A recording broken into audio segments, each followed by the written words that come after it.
సరే ఇప్పుడు చూస్తుంటే జగన్మోహన్ రెడ్డి గారు మోదీ గారి పైన కొన్ని వ్యాఖ్యలు చేశారు. ఏంటంటే ఎన్డీఏ కూటమి ఒకవేళ పూర్తి మెజారిటీ వస్తే మాత్రం నేను స్టీల్ ప్లాంట్ని ప్రైవేటీకరణకి అడ్డుకోను, రావద్దు అన్నట్టుగా తను చెప్పడం జరిగింది. అంటే జగన్మోహన్ రెడ్డి గారికి ఇష్టం లేదంటారా మోదీ గారు గెలవడం? ఇప్పుడు వంకలేనట్టు డొంకెట్టుగా వేసినట్టు వాళ్ళకు మెజార్టీ తోటి సంబంధం ఏముందండి మనకి. నీ రాష్ట్రంలో విశాఖ ఉక్కు ఆంధ్రుల హక్కు అని సాధించుకున్న ప్రాజెక్ట్ అది, ఆ ఫ్యాక్టరీ.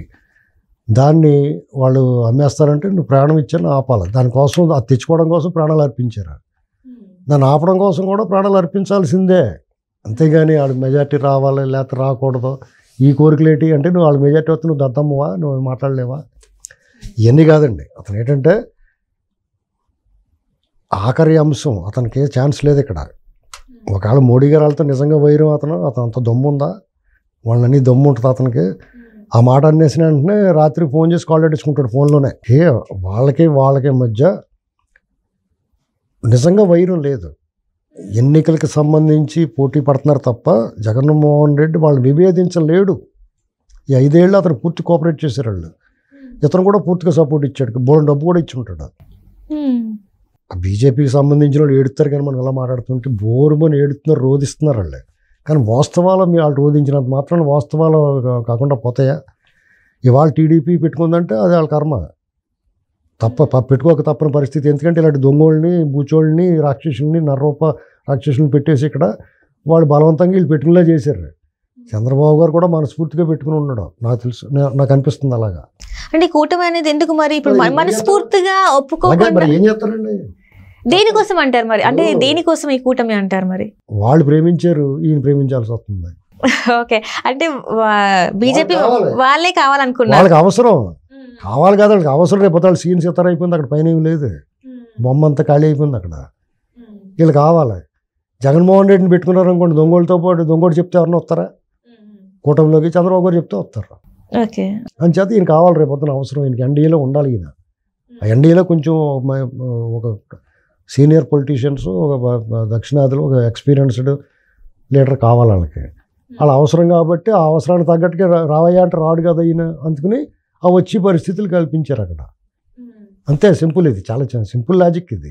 అంటే ఇదంతా ప్రజలు గ్రహించట్లేదు. ఎందుకు గ్రహించారు కాబట్టి బీజేపీతో ఎందుకంటే మీకు అప్పుడు అంటున్నారు. అంటే ఇప్పుడు ఎన్నికలు 20 రోజులే ఉంది కదా. అవునండి, ప్రజలు వద్దనుకున్న ప్రజలు ఏ స్టేజ్లో ఉన్నారంటే వాళ్ళు వేసిన పాచిక ఉపయోగపడుతుంది. ఇప్పుడు ఏ రేంజ్లో జగన్మోహన్ రెడ్డి రెచ్చిపోయాడు అంటే టీడీపీతో ఎవరు గెలిచినా కానీ జగన్మోహన్ రెడ్డి వద్దురా బాబు అనుకునే స్టేజ్కి వచ్చింది. అర్థమైంది మీకు? కేసీఆర్ గారు ఏమన్నాడో తెలంగాణ కోసం గొంగళ పురుగునైనా ముద్దెట్టుకుంటా అన్నాడు. అదే స్టేజ్ జగన్ను వదిలించుకోవాలంటే ఎవరైనా పెట్టుకుంటే ఏ పెంటైనా తగిలించుకుంటాం మేము అనుకుంటున్నారు జనం. సింపుల్ అంతే. ఇదే లాజిక్. వాళ్ళమే ప్రేమ అయితే ఇప్పుడు అందరినీ మనం అనలేమండి. బీజేపీ నిజంగా మంచి పార్టీ, ఈ దేశానికి అవసరమైన పార్టీ. మోడీ గారు, అమిత్ షా ఈ దేశానికి అవసరం లేని వ్యక్తులు. మిగతా వాళ్ళందరూ అవసరమే. వాళ్ళిద్దరే అంటే మరి వాళ్ళిద్దరు ఎందుకంటే దుష్టజన సాంగత్యం చేస్తారు కాబట్టి. వాళ్ళు ఆల్రెడీ పొత్తు పెట్టుకున్నారు. ఎలక్షన్లు 20 రోజులకు వచ్చినాయి. ఎలక్షన్ కమిషన్ వాళ్ళ చేతిలో ఉందని చెప్తున్నారు. వాళ్ళు కాదు, ఎలక్షన్ కమిషన్ వేరు, కోడ్ వచ్చింది మా చేతిలో లేదని అలాంటి పనిమాలిన మాటలు మాట్లాడితే ఎవడో నమ్మడం. వాళ్ళ చేతిలో ఉందని అందరూ నమ్ముతున్నారు. వాళ్ళ చేతిలో నిజంగానే ఉంది.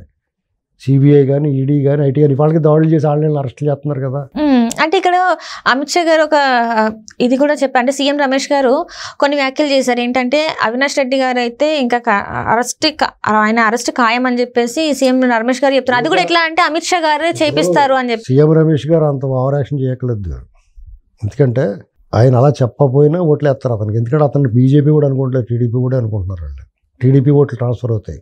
నీకు ఓపెన్గా చెప్తున్నానండి, సీఎం రమేష్ గారికి, సుజనా చౌదరి గారికి, కామినేని శ్రీనివాస్ గారికి, విష్ణుకుమార్ రాజు గారికి, వీళ్ళందరికీ కూడా ఓట్లు ట్రాన్స్ఫర్ అవుతాయి. జనసేన వాళ్ళందరికీ కూడా టీడీపీ ఓట్లు ట్రాన్స్ఫర్ అవుతాయి. సత్యకుమార్ గారికి, ఆఖరి కిరణ్ కుమార్ రెడ్డి గారు కూడా మారుతాయి. ఎందుకంటే వాళ్ళందరూ నిజంగా జగన్కి వ్యతిరేకులు వీళ్ళు. అర్థమైందా? అసలు మారాల్సింది ఎవరంటే వీళ్ళందరూ కరెక్ట్గానే ఉన్నారు. కరెక్ట్గా ఉండాల్సిన వాళ్ళు పైన ఉన్న వాళ్ళు కరెక్ట్గా లేకపోతే వాళ్ళకే నష్టం. రేపు వద్దన్న 20 రోజులు పోయిన తర్వాత జగన్మోహన్ రెడ్డి ఓటమిని ఎవడో ఆపలేడు. హరిహర బ్రహ్మరుద్రాదులు వచ్చినా అతను ఓటమి నుంచి బయటపడలేరు. అతను ఓటమి ఖాయం. రేపు ఈ ప్రభుత్వం కూటమి ప్రభుత్వం అధికారంలో రావటం లాంఛనమే. వాళ్ళు ఇప్పుడు అది తెలుసుకుని వాళ్ళు ఏమన్నా కొంచెం ఈ కూటమికి సహకరించారనుకుంటే రేపొద్దున వీళ్ళ కూడా వాళ్ళు సహకరిస్తారు పైన. లేదనుకోండి కలగూర కంపలని ప్రభుత్వం వస్తుంది అక్కడ. బీజేపీకి అట్టు కాకుండా ముక్క కాకుండా 170 160 వచ్చినాయి అనుకోండి, అవుట్. కాబట్టి వాళ్ళు కూడా అంత మనకే తెలిసిపోయినప్పుడు ఈ విషయం వాళ్ళకి ఒళ్ళు తెలియకుండా ఏమి ఉండదు. వాళ్ళు కూడా జాగ్రత్తగా జగన్మోహన్ రెడ్డి గారిని ఎక్కడ పెట్టాలి అక్కడ పెడతారు, అవినాష్ రెడ్డిని అరెస్ట్ చేస్తారు. ఇప్పుడు అది దానికి తగ్గట్టుగానే ఇతను మాట్లాడుతున్నాడు జగన్మోహన్ రెడ్డి గారు. మరి ఈ 5 ఏళ్ళు ఏం పీకేడు?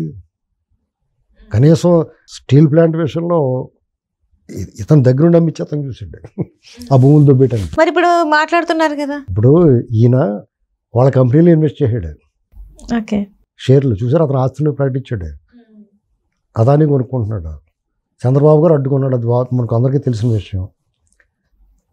గంగవరం పోటీ ఎందుకు అమ్మేసాడు? అసలు అమ్మాల్సిన అవసరం ఏంటి? ఒక 3 ఏళ్ళ పోతే మన చేతికి వచ్చేది కదా, ప్రభుత్వం చేతికి. ఆస్తి ప్రాపర్టీ కదా. ఇతను వాళ్ళ చేతిలో కీలుబొమ్మ. ఇతను వాళ్ళని వ్యతిరేకించడం, అతనికి వాళ్ళ మెజార్టీ వచ్చినా వాళ్ళతో వాళ్ళకి ఫరక్ ఉండదు లేకపోయినా. ఎందుకంటే ఇతను కేసులు కదా. అంటే 10 సంవత్సరాలు బెయిల్ మీద ఉన్నాడు కదా, ఇంకా కూడా బెయిల్ మీద ఉండడానికి వాళ్ళ గవర్నమెంట్ వచ్చింది, ఎన్డీఏ గవర్నమెంట్. ఇతను వాళ్ళు మాట వింటానికి ఇతను ఎన్ని వస్తాయి, ఇతను 3 2 వస్తాయేమో, అవి కూడా వస్తాయి రావో డౌట్. ఇతని చేతిలో ఏముందని చెప్పేసి వాళ్ళు వీళ్ళు మాట వింటారు. రేపు ఇతను గవర్నమెంట్ పోయిన తర్వాత రాజ్యసభ సభ్యులు అందరూ దూకేస్తారా? ఉంటారా? టీడీపీలో ఉన్నారా? ఇప్పుడు అందులోనూ కూడా ఉండరు. 10 మంది ఉంటే 10 మంది ఒకేసారి వెళ్ళిపోతారు. ఏం చేస్తాడు? ఇతను జైల్లో ఉంటాడు. అతను అక్రమాస్తుల కేసులో జైల్లోకి వెళ్ళకపోయినా 5 ఏళ్ళు చేసిన దుర్మార్గాలకి ఇతను జైల్లో పోతాడు, బయటికి రాడు. వచ్చి జన్మకు కూడా రాడు బయటికి. వచ్చి జన్మలో చూడాలా ఈ అక్రమాస్తుల కేసులు. ఈ 5 ఏళ్ళు చేసిన దోపిడీకి, దుర్మార్గాలకి, అరాచకాలకి ఇతను వచ్చి జన్మకు కూడా సరిపడగా ఇతని కేసులు ఉంటాయి. రేపు ఏం వదిలేస్తారా? అంటే కేవలం ఇప్పుడు సార్ నాకు అర్థం కాని విషయం ఏంటంటే, ఈయన స్వలాభం కోసం మళ్ళీ బయట ఉండడానికి కోసమే ఇదంతా తాపత్రయపడుతున్నాడు, కానీ జనాల కోసం అయితే కాదంటారు. అసలు ఎప్పుడు కాదు. జనాలు అనేటువంటిది అతను వీళ్ళు వీరప్పల నాటోళ్ళు అండి. ఏనుగు దంతాలు, గంధపు చెట్లు అన్ని కొట్టుకుని అమ్మేసుకుని ఎంతో బాగా భిక్షం పాడేస్తారు కొంతమందికి. అలాంటి పరిస్థితి అవుతుంది. అలా ఎందుకుంటారో జనం, ఎవడు ఎక్కువ పెడతాడో ఎంకలు పోతారా. ఇప్పుడు ఇతను 3000 ఇస్తారన్నారు, 4000 ఇస్తారన్నారు పెన్షన్. ఇతను అమ్మఒడి అన్నారు, వాళ్ళు ఇంకోబడి అంటున్నారు. పైగా వాళ్ళు చేసిన సంక్షేమం ఇతను ఏం చేశాడు? వాళ్ళు చంద్రన్న బీమా చేశారు. అన్నా క్యాంటీన్ కొట్టేసిన తర్వాత అది ఎంతమందిని దూరం చేస్తుంది? ఇప్పటికే అన్నా క్యాంటీన్ పెడతానట్లేదు అతను. లేకపోతే రాజన్న క్యాంటీన్, వాళ్ళ బాబు క్యాంటీన్ ఏదో పెట్టాలి కదా. ఏమైనా జగన్మోహన్ రెడ్డి పని అయిపోయిందండి. అతను ఇప్పుడు మోడీ గారు వాళ్ళ దగ్గర తిన్నదానికి, వాళ్ళతో ఇన్నాళ్ళు స్నేహం చేసిన దానికి కొంచెం మొహమాటంగా ఉన్నారేమో అనుకుంటున్నాను. రేపు మాపు వాళ్ళు కూడా రివర్స్ అయిపోతారా? బీజేపీ మోడీ భక్తులు ఏం బాధపడకలేదు, వాస్తవం ఇది. కాబట్టి దాన్ని చూసుకుని ఒళ్ళు దగ్గర పెట్టుకుని ఉండాలి ఎవడన్నా. ఆంధ్రప్రదేశ్ వరకు మీరు నథింగ్.